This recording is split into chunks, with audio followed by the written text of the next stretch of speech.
नमस्कार दोस्तों, प्यारी टेल्स में मैं रश्मि द्विवेदी आपका बहुत बहुत स्वागत करती हूँ। दोस्तों, आज मैं आपके लिए लेकर आई हूँ मुंशी प्रेमचंद की कहानी त्रिया चरित्र। कहानी शुरू करने से पहले आपसे अनुरोध है कि कहानी पसंद आए तो वीडियो को लाइक कर दीजिएगा, चैनल को सब्सक्राइब ज़रूर कर दीजिएगा। तो शुरू करते हैं आज की कहानी त्रिया चरित्र। सेठ लगनदास जी के जीवन की बगिया फलहीन थी। कोई ऐसा मानवीय, आध्यात्मिक या चिकित्सात्मक प्रयत्न न था जो उन्होंने न किया हो। यूं शादी में एक पत्नी व्रत के कायल थे, मगर ज़रूरत और आग्रह से विवश होकर एक दो नहीं 5 शादियां की। यहाँ तक कि उम्र के 40 साल गुजर गए और अंधेरे घर में उजाला न हुआ। बेचारे बहुत रंजीदा रहते। यह धन संपत्ति, ये ठाट बाट, ये वैभव और ये ऐश्वर्य क्या होंगे? मेरे बाद इनका क्या होगा? कौन इनको भोगेगा? ये ख्याल बहुत अफसोसनाक था।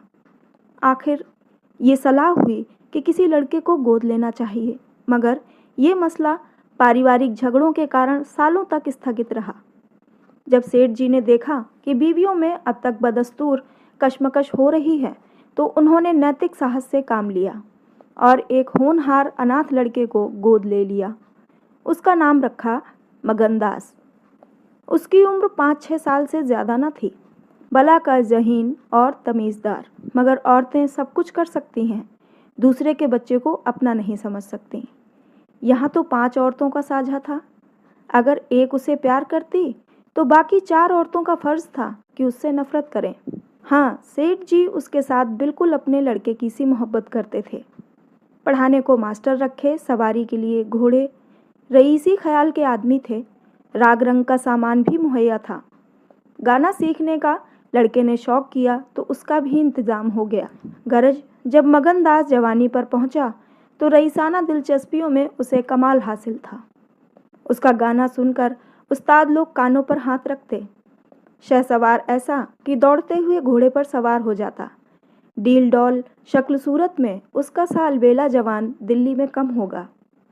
शादी का मसला पेश हुआ। नागपुर के करोड़पति सेठ मक्खन लाल बहुत लहराए हुए थे।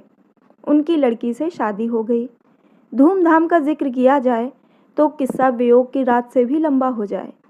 मक्खन लाल का उसी शादी में दिवाला निकल गया।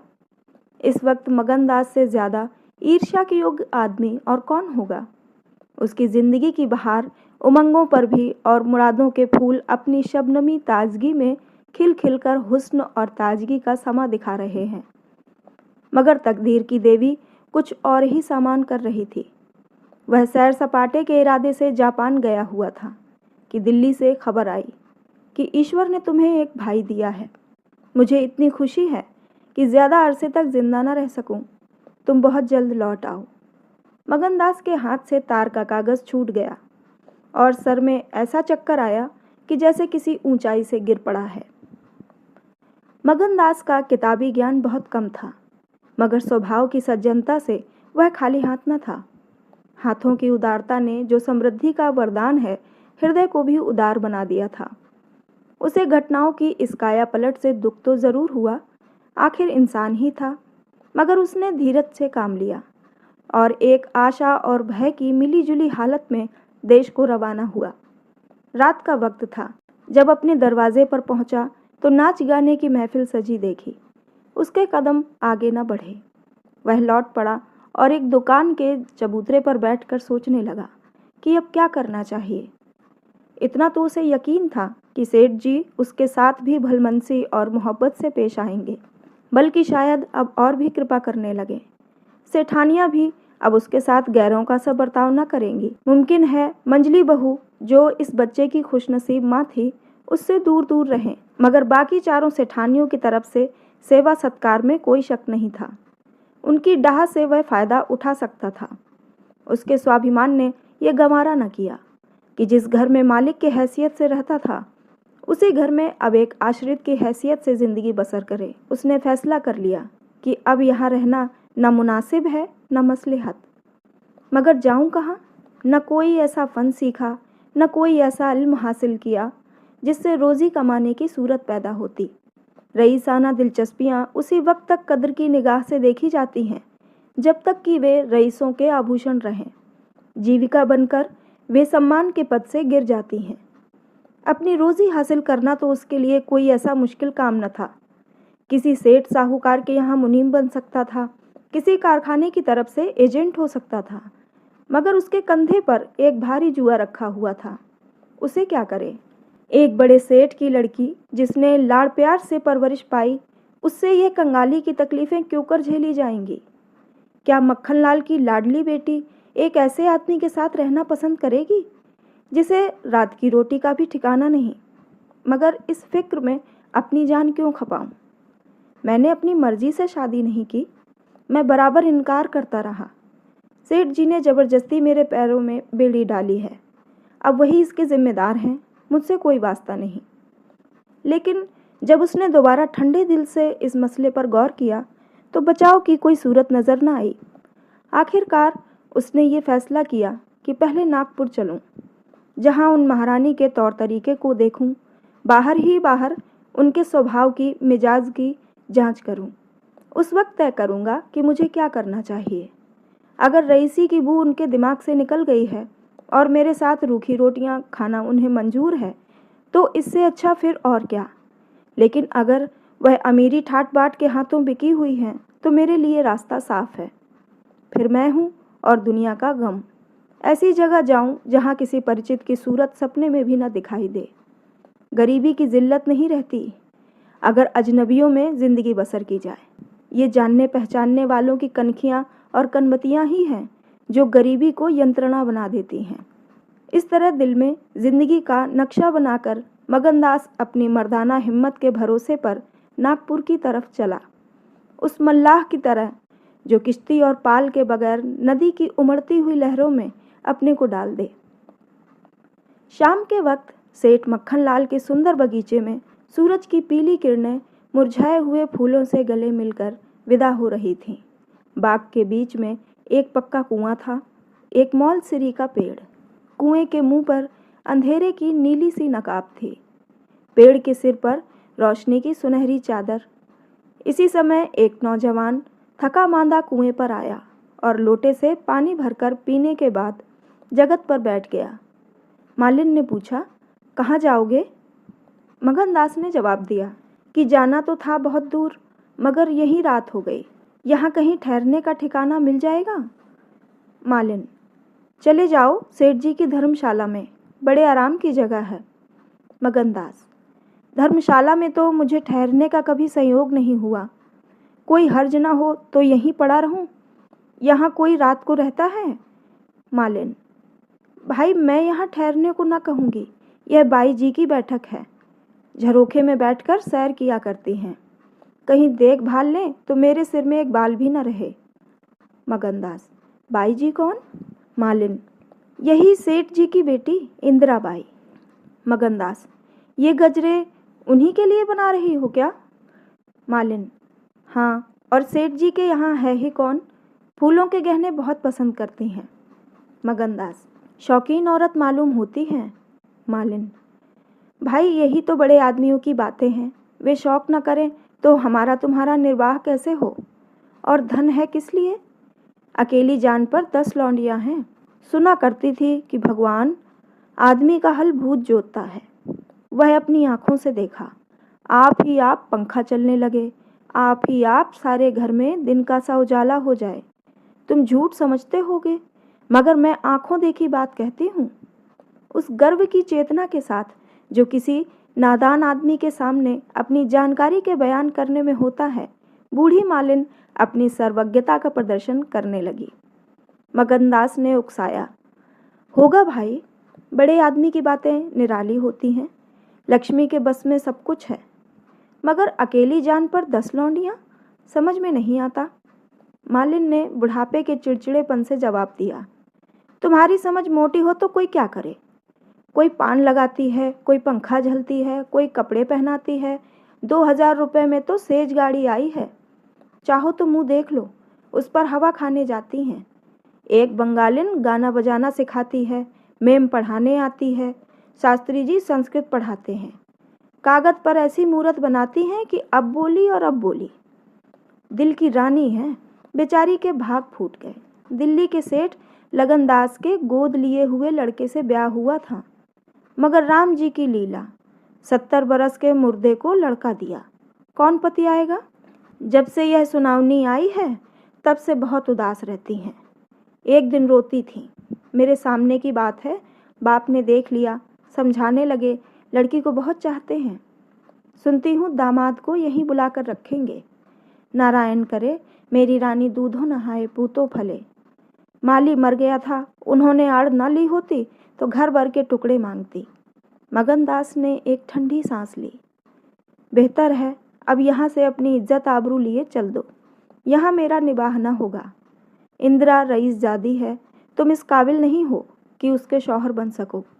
मालिन से बोला, तो धर्मशाला में जाता हूँ, जाने वहाँ खाट वाट मिल जाती है कि नहीं, मगर रात ही तो काटनी है, किसी तरह कट ही जाएगी। रईसों के लिए मखमली गद्दे चाहिए, हम मजदूरों के लिए पुआल ही बहुत है। ये कहकर उसने लुटिया उठाई, डंडा संभाला और दर्द भरे दिल से एक तरफ चल दिया। उस वक्त इंदिरा अपने झरोखे पर बैठी हुई इन दोनों की बातें सुन रही थी। कैसा संयोग है कि स्त्री को स्वर्ग की सब सिद्धियां प्राप्त हैं और उसका पति आवारों की तरह मारा मारा फिर रहा है, उसे रात काटने का ठिकाना नहीं। मगनदास निराश विचारों में डूबा हुआ शहर से बाहर निकल आया और एक सराय में ठहरा जो सिर्फ इसलिए मशहूर थी कि वहाँ शराब की एक दुकान थी। यहाँ आसपास से मजदूर लोग आ आकर अपने दुख को भुलाया करते थे। जो भूले भटके मुसाफिर यहाँ ठहरते, उन्हें होशियारी और चौकसी का व्यापारिक पाठ मिल जाता था। मगनदास थका मांदा था ही, एक पेड़ के नीचे चादर बिछाकर सो रहा, और जब सुबह को नींद खुली तो उसे किसी पीर औलिया के ज्ञान की सजीव दीक्षा का चमत्कार दिखाई पड़ा, जिसकी पहली मंजिल वैराग्य है।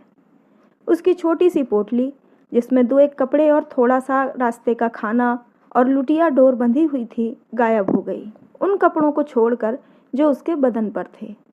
आवाज कुछ भी न था, और भूख जो कंगाली में और भी तेज हो जाती है, उसे बेचैन कर रही थी। मगर वह दृढ़ स्वभाव का आदमी था। उसने किस्मत का रोना न रोया और किसी तरह गुजर करने की तदबीरें सोचने लगा। लिखने और गणित में उसे अच्छा अभ्यास था, मगर इस हैसियत में उससे ज़्यादा फायदा उठाना असंभव था। उसने संगीत का बहुत अभ्यास किया था। किसी रसिक रईस के दरबार में उसकी कद्र हो सकती थी, मगर उसके पुरुषोचित अभिमान ने इस पेशे को अख्तियार करने की इजाज़त न दी। हाँ, वह आला दर्जे का घुड़सवार था और यह फन मज़े में पूरी शान के साथ उसकी रोजी का साधन बन सकता था। यह पक्का इरादा करके उसने हिम्मत से कदम आगे बढ़ाए। ऊपर से देखने पर यह बात यकीन के काबिल नहीं मालूम होती, मगर वह अपना बोझ हल्का हो जाने से इस वक्त बहुत उदास न था।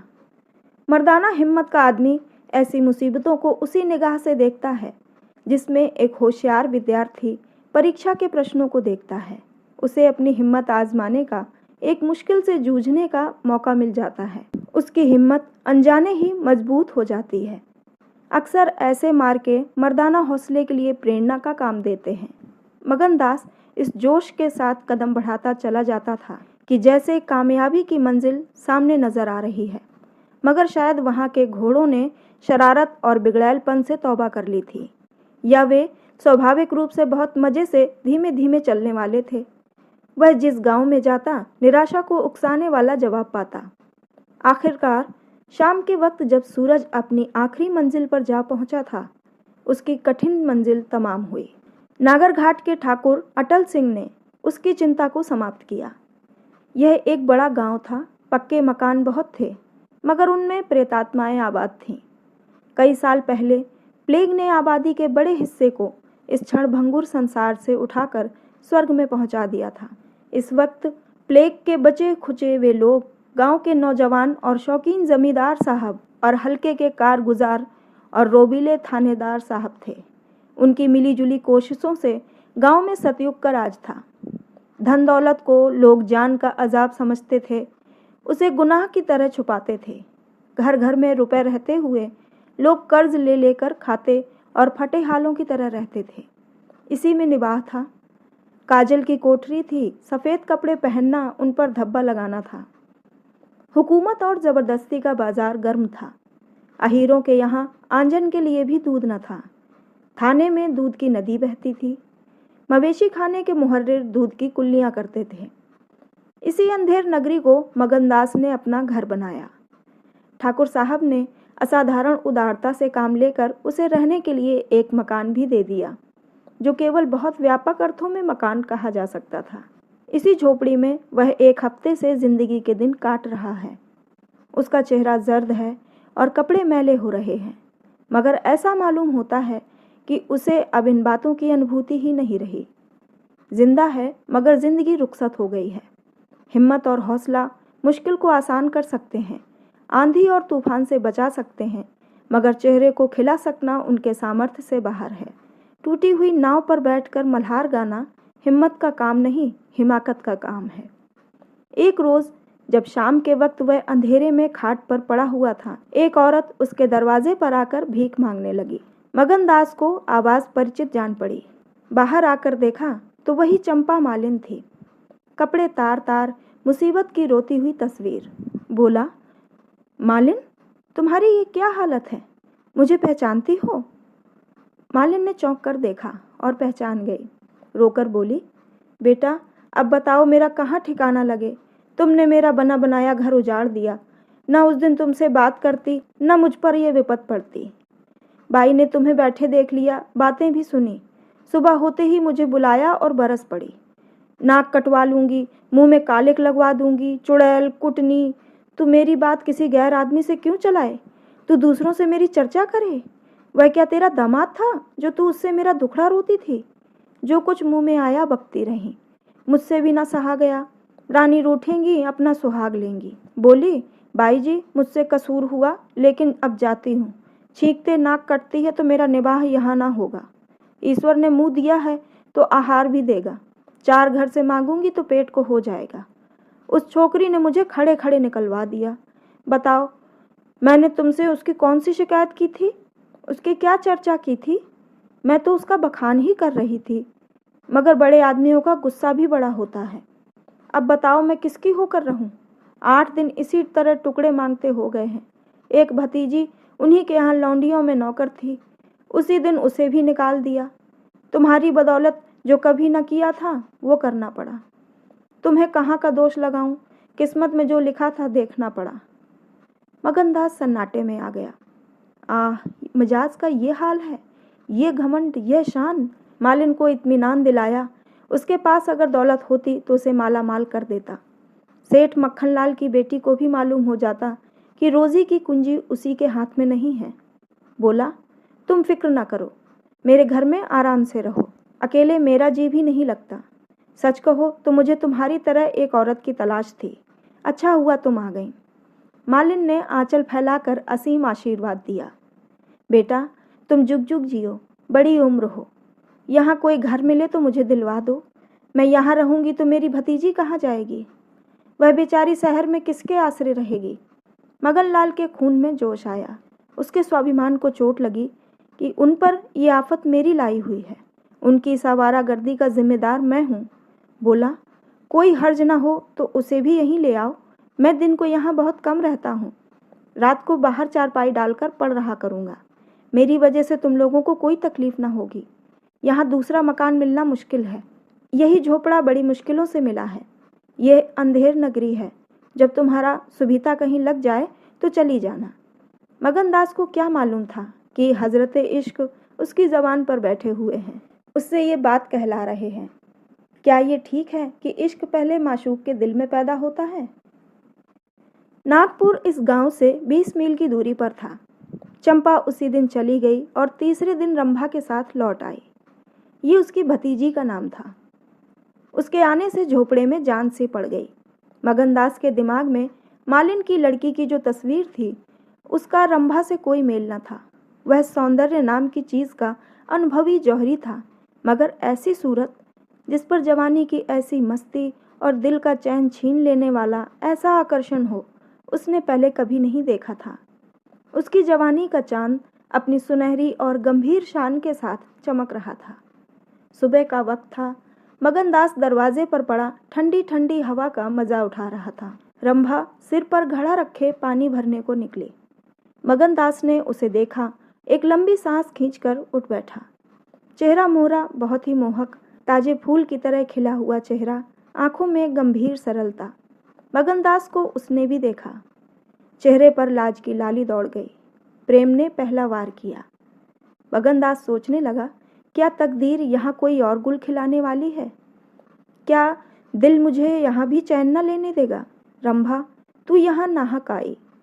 नाहक एक गरीब का खून तेरे सर पर होगा। मैं तो अब तेरे हाथों बिक चुका, मगर क्या तू भी मेरी हो सकती है? लेकिन नहीं, इतनी जल्दबाजी ठीक नहीं। दिल का सौदा सोच समझ कर करना चाहिए। तुमको अभी जब्त करना होगा। रंभा सुंदरी है, मगर झूठे मोती के आब और ताब उसे सच्चा नहीं बना सकती। तुम्हें क्या खबर कि उस भोली लड़की के कान प्रेम के शब्द से परिचित नहीं हो चुके हैं? कौन कह सकता है कि उसके सौंदर्य की वाटिका पर किसी फूल चुनने वाले के हाथ नहीं पड़ चुके हैं? अगर कुछ दिनों की दिलबस्तगी के लिए कुछ चाहिए तो तुम आज़ाद हो, मगर ये नाजुक मामला है, जरा संभल के कदम रखना। पेशेवर जातों में दिखाई पड़ने वाला सौंदर्य अक्सर नैतिक बंधनों से मुक्त होता है। 3 महीने गुजर गए। मगनदास रंभा को ज्यों-ज्यों बारीक से बारीक निगाहों से देखता, त्यों-त्यों उस पर प्रेम का रंग गाढ़ा होता जाता था। वह रोज उसे कुएं से पानी निकालते देखता, वह रोज घर में झाड़ू देती, रोज खाना पकाती।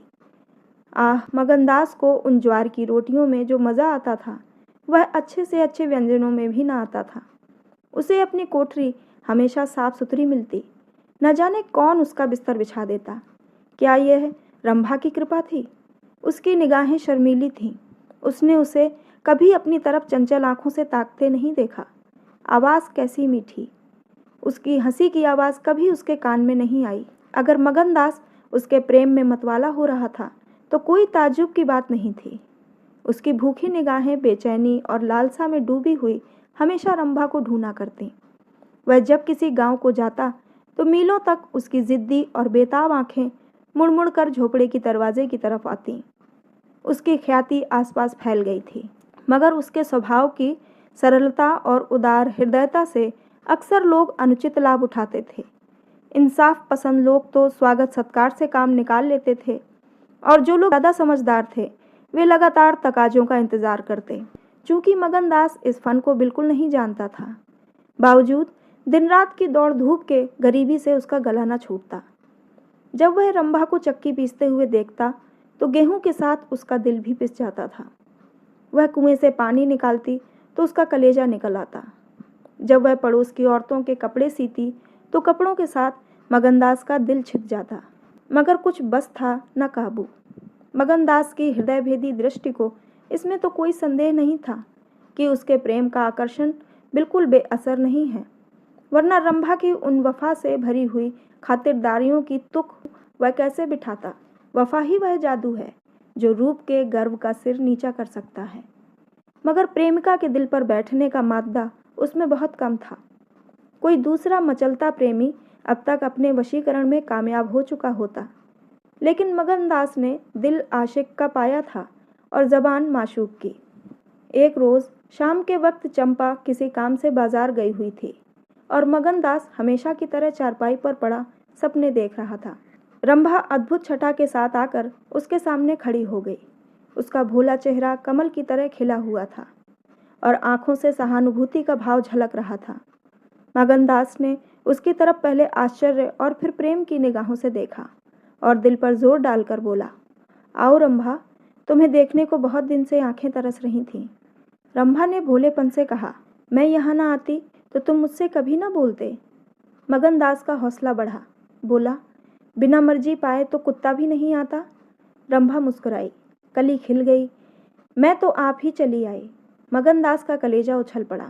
उसने हिम्मत करके रंभा का हाथ पकड़ लिया और भावावेश से कांपती हुई आवाज़ में बोला, नहीं रंभा, ऐसा नहीं है, ये मेरी महीनों की तपस्या का फल है। मगनदास ने बेताब होकर उसे गले से लगा लिया। जब वह चलने लगी तो अपने प्रेमी की ओर प्रेम भरी दृष्टि से देखकर बोली, अब यह प्रीत हमको निभानी होगी। पौ फटने के वक्त जब सूर्य देवता के आगमन की तैयारियां हो रही थीं, मगनदास की आंखें खुलीं। रंभा आटा पीस रही थी। उस शांतिपूर्ण सन्नाटे में चक्की की घुमर घुमर बहुत सुहानी मालूम होती थी और वह उसके सुर से सुर मिलाकर अपने प्यारे ढंग से गा रही थी। झुलनिया मोरी पानी में गिरी, मैं जानू पिया मोको मने हैं, उल्टी मनावन मोको पड़ी, झुलनिया मोरी पानी में गिरी। साल भर गुजर गया। मगनदास की मोहब्बत और रंभा के सलीके ने मिलकर उस वीरान झोपड़ी को कुंज बाग बना दिया। अब वहाँ गायें थीं, फूलों की क्यारियाँ थीं, कई देहाती ढंग के मोढ़े थे, सुख सुविधा की अनेक चीज़ें दिखाई पड़ती थीं। एक रोज़ सुबह के वक्त मगनदास कहीं जाने के लिए तैयार हो रहा था कि एक संभ्रांत व्यक्ति अंग्रेजी पोशाक पहने उसे ढूंढता हुआ आ पहुंचा और उसे देखते ही दौड़कर गले से लिपट गया। मगनदास और वह दोनों एक साथ पढ़ा करते थे। वह अब वकील हो गया था। मगनदास ने भी अब पहचाना और कुछ झेंपता और कुछ झिझकता उससे गले लिपट गया। बड़ी देर तक दोनों दोस्त बातें करते रहे। बातें क्या थीं, घटनाओं और संयोगों की एक लंबी कहानी थी। कई महीने हुए सेठ लगनदास का छोटा बच्चा चेचक की नज़र हो गया। सेठ जी ने दुख के मारे आत्महत्या कर ली और अब मगनदास सारी जायदाद, कोठी, इलाके और मकानों का एक छत्र स्वामी था। सेठानियों में आपसी झगड़े हो रहे थे। कर्मचारियों ने गबन को अपना ढंग बना रखा था। बड़ी सेठानी उसे बुलाने के लिए खुद आने को तैयार थी, मगर वकील साहब ने उन्हें रोका था। तब मगनदास ने मुस्कुराकर पूछा, तुम्हें क्यों कर मालूम हुआ कि मैं यहाँ हूँ? तो वकील साहब ने फरमाया, महीने भर से तुम्हारी टोह में हूँ। सेठ मक्खन लाल ने अता पता बतलाया। तुम दिल्ली पहुँचे और मैंने अपना महीने भर का बिल पेश किया। रंभा अधीर हो रही थी। यह कौन है और इनमें क्या बातें हो रही हैं? 10 बजते बजते वकील साहब मगनदास से 1 हफ्ते के अंदर आने का वादा लेकर विदा हुए। उसी वक्त रंभा आ पहुंची और पूछने लगी, ये कौन थे? इनका तुमसे क्या काम था? मगनदास ने जवाब दिया, यमराज का दूत। रंभा, क्या असगुन बकते हो? मगन, नहीं नहीं रंभा, यह असगुन नहीं है। ये सचमुच मेरी मौत का दूत था, मेरी खुशियों के बाग को रौंदने वाला, मेरी हरी भरी खेती को उजाड़ने वाला। रंभा, मैंने तुम्हारे साथ दगा की है। मैंने तुम्हें अपने फरेब के जाल में फंसाया है। मुझे माफ़ करो। मोहब्बत ने मुझसे ये सब करवाया। मैं मगन सिंह ठाकुर नहीं हूँ। मैं सेठ लगनदास का बेटा और सेठ मक्खन लाल का दामाद हूँ। मगनदास को डर था कि रंभा ये सुनते ही चौंक पड़ेगी और शायद उसे जालिम, दगाबाज कहने लगे, मगर उसका ख्याल गलत निकला। रंभा ने आंखों में आंसू भरकर सिर्फ इतना कहा, तो क्या तुम मुझे छोड़कर चले जाओगे? मगनदास ने उसे गले लगाकर कहा, हाँ। रंभा, क्यों? मगनदास, इसलिए कि इंदिरा बहुत होशियार, सुंदर और धनी है। रंभा, मैं तुम्हें न छोड़ूंगी। कभी इंदिरा की लौंडी थी, अब उनकी सौत बनूंगी। तुम जितनी मेरी मोहब्बत करोगे उतनी इंदिरा की तो न करोगे, क्यों? मगनदास इस भोलेपन पर मतवाला हो गया। मुस्कुराकर बोला, अब इंदिरा तुम्हारी लौंडी बनेगी, मगर सुनता हूँ वह बहुत सुंदर है। कहीं मैं उसकी सूरत पर लुभा न जाऊँ। मर्दों का हाल तुम नहीं जानती, मुझे अपने ही से डर लगता है। रंभा ने विश्वास भरी आंखों से देखकर कहा, क्या तुम भी ऐसा करोगे? जो जी में आए करना, मैं तुम्हें न छोड़ूंगी। इंदिरा रानी बने, मैं लौंडी बनूंगी। क्या इतने में भी मुझे छोड़ दोगे? मगनदास की आंखें डबडबा गईं। बोला, प्यारी, मैंने फैसला कर लिया है कि दिल्ली न जाऊंगा। यह तो मैं कह ही न पाया कि सेठ जी का स्वर्गवास हो गया। बच्चा उनसे पहले ही चल बसा था। अफसोस, सेठ जी के आखिरी दर्शन भी न कर सका। अपना बाप भी इतनी मोहब्बत नहीं कर सकता। उन्होंने मुझे अपना वारिस बनाया है। वकील साहब कहते थे कि सेठानियों में अनबन है, नौकर चाकर लूट मार मचा रहे हैं। वहाँ का ये हाल है और मेरा दिल वहाँ जाने पर राज़ी नहीं होता। दिल तो यहाँ है, वहाँ कौन जाए? रंभा जरा देर सोचती रही, फिर बोली, मैं तुम्हें छोड़ दूंगी। इतने दिन तुम्हारे साथ रही, जिंदगी का सुख लूटा। अब जब तक जीऊंगी इस सुख का ध्यान करती रहूंगी। मगर मुझे भूल तो न जाओगे? साल में एक बार देख लिया करना, इसी झोपड़े में आकर। मगनदास ने बहुत रोका, मगर आंसू न रुक सके। बोले, रंभा, ऐसी बातें न करो, कलेजा बैठा जाता है। मैं तुम्हें छोड़ नहीं सकता। इसलिए नहीं कि तुम्हारे ऊपर कोई एहसान है, तुम्हारी खातिर नहीं, अपनी खातिर। वह शांति, वह प्रेम, वह आनंद जो मुझे यहाँ मिलता है और कहीं नहीं मिल सकता। खुशी के साथ जिंदगी बसर हो, यही मनुष्य के जीवन का लक्ष्य है। मुझे ईश्वर ने यह खुशी यहाँ दे रखी है, तो मैं उसे क्यों छोड़ूं? धन दौलत को मेरा सलाम है, मुझे उसकी हवस नहीं है। रंभा फिर गंभीर स्वर में बोली, मैं तुम्हारे पाँव की बेड़ी न बनूंगी। चाहे तुम अभी मुझे न छोड़ो, लेकिन थोड़े दिनों में तुम्हारी ये मोहब्बत न रहेगी। मगनदास को कोड़ा लगा, जोश के साथ बोला, तुम्हारे सिवा अब इस दिल में कोई और जगह नहीं पा सकता। रात ज्यादा हो गई थी। अष्टमी का चांद सोने जा चुका था। दोपहर के कमल की तरह साफ आसमान में सितारे खिले हुए थे। किसी खेत के रखवाले की बांसुरी की आवाज़, जिसे दूरी ने तासीर, सन्नाटे ने सुरीलापन और अंधेरे ने आत्मिकता का आकर्षण दे दिया था, कानों में आ जा रही थी कि जैसे कोई पवित्र आत्मा नदी के किनारे बैठी हुई पानी की लहरों से या दूसरे किनारे के खामोश और अपनी तरफ खींचने वाले पेड़ों से अपनी जिंदगी के गम की कहानी सुना रही है। मगनदास सो गया, मगर रंभा की आंखों में नींद न आई। सुबह हुई तो मगनदास उठा और रंभा को पुकारने लगा, मगर रंभा रात ही को अपनी चाची के साथ वहां से कहीं चली गई थी। मगनदास को उस मकान के दरो दीवार पर एक मनहूसियत सी छाई हुई मालूम हुई कि जैसे घर की जान निकल गई हो। वह घबराकर उस कोठरी में गया जहां रंभा रोज चक्की पीसती थी, मगर अफसोस आज चक्की एकदम निश्चल थी। फिर वह कुएं की तरफ दौड़ा गया, लेकिन ऐसा मालूम हुआ कि कुएं ने उसे निगल जाने के लिए अपना मुंह खोल दिया है। तब वह बच्चों की तरह चीख उठा। वह रोता हुआ फिर उसी झोपड़ी में आया जहां कल रात तक प्रेम का वास था, मगर उस वक्त वह शोक का घर बनी हुई थी। अब जरा आंसू थमे तो उसने घर में चारों तरफ निगाह दौड़ाई। रंभा की साड़ी अरगनी पर पड़ी हुई थी। एक पिटारी में वह कंगन रखा हुआ था जो मगनदास ने उसे दिया था। बर्तन सब रखे हुए थे, साफ और सुथरे। मगनदास सोचने लगा, रंभा, तूने रात को कहा था मैं तुम्हें छोड़ दूंगी। क्या तूने वह बात दिल से कही थी? मैंने तो समझा था तू दिल लगी कर रही है, नहीं तो तुझे कलेजे में छिपा लेता। मैं तो तेरे लिए सब कुछ छोड़े बैठा था। तेरा प्रेम मेरे लिए सब कुछ था। मैं यूं बेचैन हूँ, क्या तू बेचैन नहीं है? हाय, तू रो रही है। मुझे यकीन है तू अब भी लौट आएगी। फिर सजीव कल्पनाओं का एक जमघट उसके सामने आया। वो नाजुक अदाएं, वे मतवाली आंखें, वे भोली भाली बातें, वे अपने को भूली हुई सी मेहरबानियाँ, वह जीवनदायी मुस्कान, वे आशिकों जैसी दिलजोइयाँ, वह प्रेम का नशा, वह हमेशा खिला रहने वाला चेहरा, वह लचक लचक कर कुएं से पानी लाना, वह इंतजार की सूरत, वह मस्ती से भरी हुई बेचैनी। ये सब तस्वीरें उसकी निगाहों के सामने हैरतनाक बेताबी के साथ फिरने लगीं।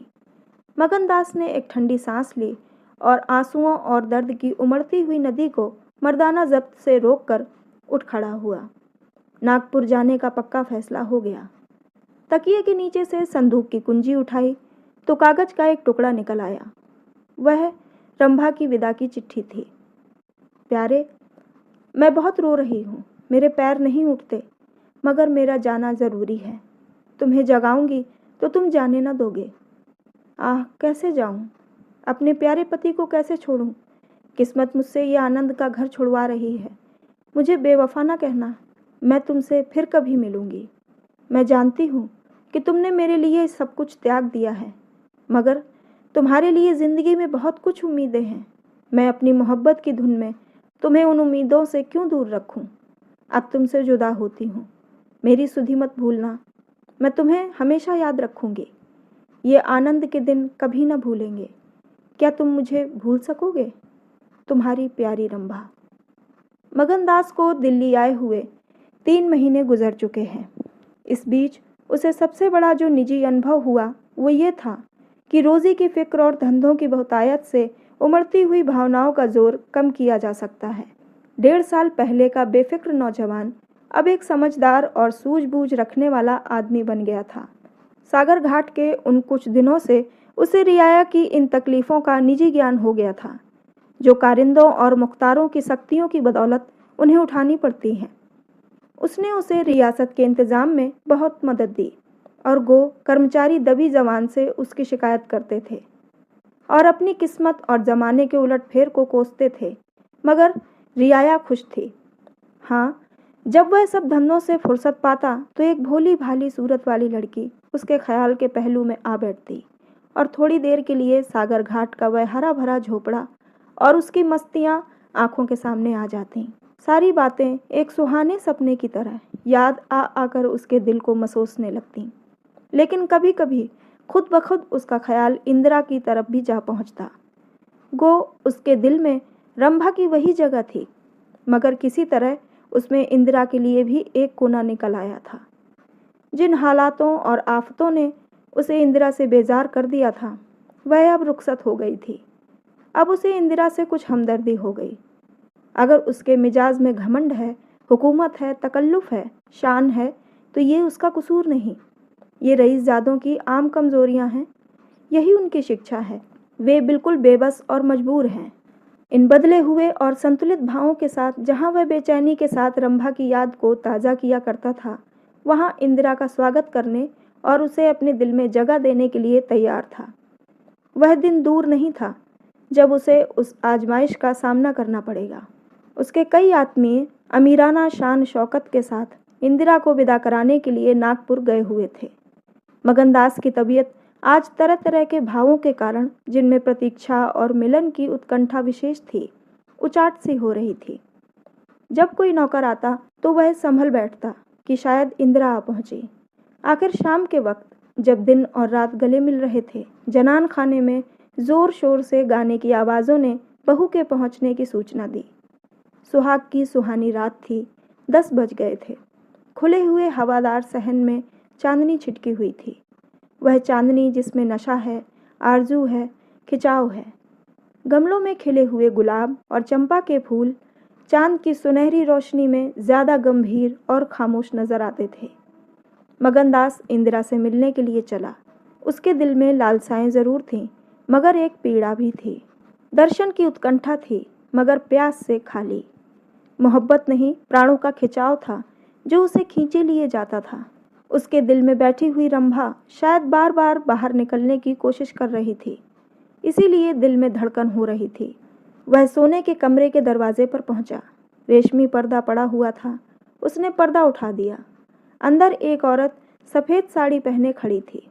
हाथ में चंद खूबसूरत चूड़ियों के सिवा उसके बदन पर एक जेवर भी न था। ज्यों ही पर्दा उठा और मगनदास ने अंदर कदम रखा, वह मुस्कुराती हुई उसकी तरफ बढ़ी। मगनदास ने उसे देखा और चकित होकर बोला, रंभा। और दोनों प्रेमावेश से लिपट गए।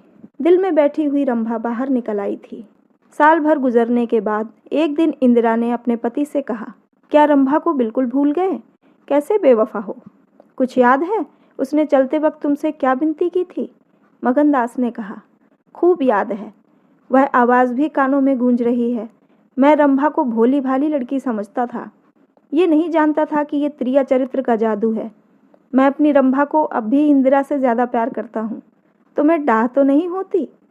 इंदिरा ने हंसकर जवाब दिया, डाह क्यों हो? तुम्हारी रंभा है तो क्या मेरा मगन सिंह नहीं है? मैं अब भी उस पर मरती हूँ। दूसरे दिन दोनों दिल्ली से एक राष्ट्रीय समारोह में शरीक होने का बहाना करके रवाना हो गए और सागर घाट जा पहुँचे।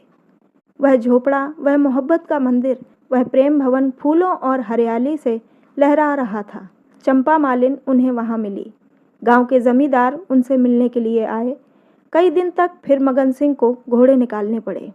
रंभा कुएं से पानी लाती, खाना पकाती, फिर चक्की पीसती और गाती। गांव की औरतें फिर उससे अपने कुर्ते और बच्चों की लेसदार टोपियां सिलवाती हैं। हाँ, इतना ज़रूर कहती हैं कि उसका रंग कैसा निखर आया है, हाथ पांव कैसे मुलायम पड़ गए हैं। किसी बड़े घर की रानी मालूम होती है, मगर स्वभाव वही है, वही मीठी बोली है, वही मुरावत, वही हंसमुख चेहरा। इस तरह एक हफ्ता इस सरल और पवित्र जीवन का आनंद उठाने के बाद दोनों दिल्ली वापस आए और अब 10 साल गुजरने पर भी साल में एक बार उस झोपड़े के नसीब जागते हैं। वह मोहब्बत की दीवार अभी तक उन दोनों प्रेमियों को अपनी छाया में आराम देने के लिए खड़ी है। तो दोस्तों, ये थी कहानी त्रिया चरित्र। आपको कैसी लगी हमें कमेंट करके ज़रूर बताइएगा। चैनल को सब्सक्राइब नहीं किया तो कर लीजिएगा। धन्यवाद।